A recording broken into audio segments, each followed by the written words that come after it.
Hey everybody, today we have the ABCs of our devotions at Bayshore Church, and we're talking about the letter M. So of course, M at Bayshore Church means music.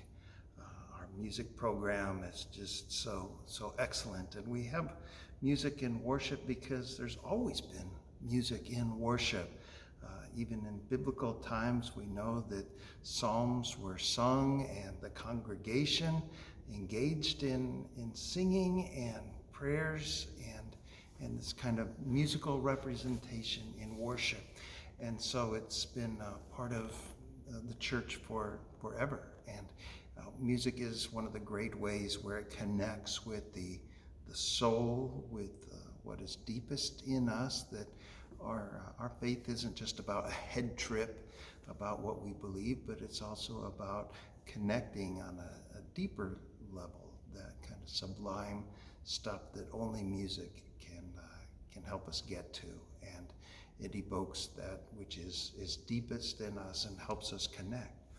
What makes music sacred?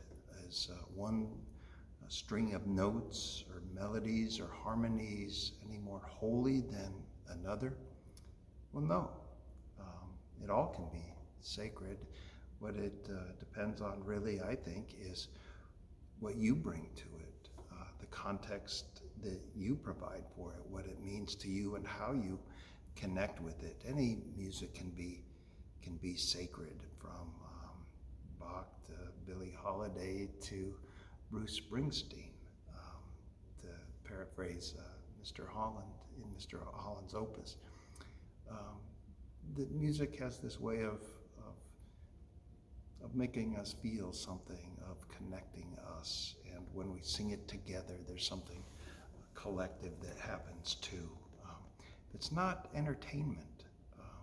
That's one of the hard distinctions to make, even as we go for excellence in our music program, to remember that it's not about an audience, but it's about our collective participation and engagement in it. It's not just about evaluating how someone did or performed, but it's about honoring the gift that they bring from their spirit as this offering for the congregation to absorb.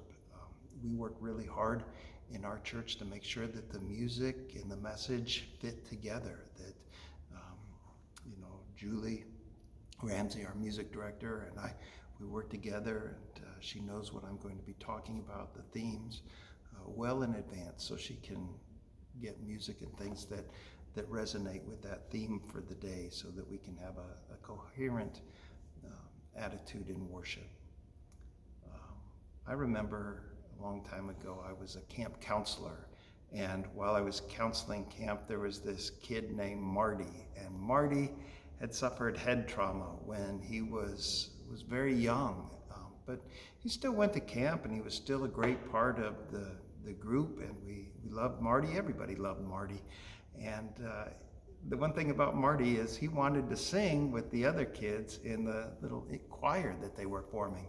And Marty had, he couldn't reach any notes. He was just kind of a monotone,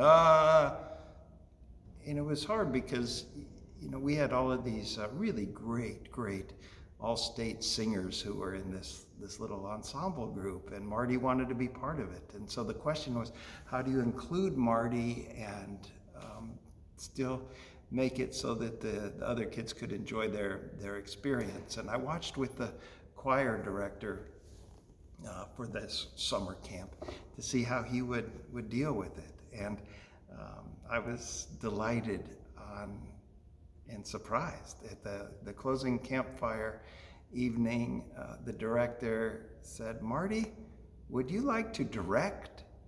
And Marty just popped right up, and he grabbed the baton out of the director's hands, and the director sat in back of Marty where Marty wouldn't be able to see, and the director was able to direct the choir. But Marty, he had that baton in his hand, and he got into it. I mean, he was waving his arms all around, and he was even giving those kind of finger gestures, give me more, give me more. And there was actually something just so beautiful about that. The choir saw that Marty was trying so hard, that he had invested all of himself into it. And it brought those other kids to a higher level as well. They saw that and they honored it. And I think that's what music is supposed to do and can do. It helps to bring the best out of us, out of each other. And our music at church is sacred and important because it gives us the capacity to do all of that. So we're appreciative of our musicians and encourage you today to listen to whatever music is holy and sacred for you that speaks to your spirit. For me, I've got some Bruce Springsteen stuff all lined up. See you next time.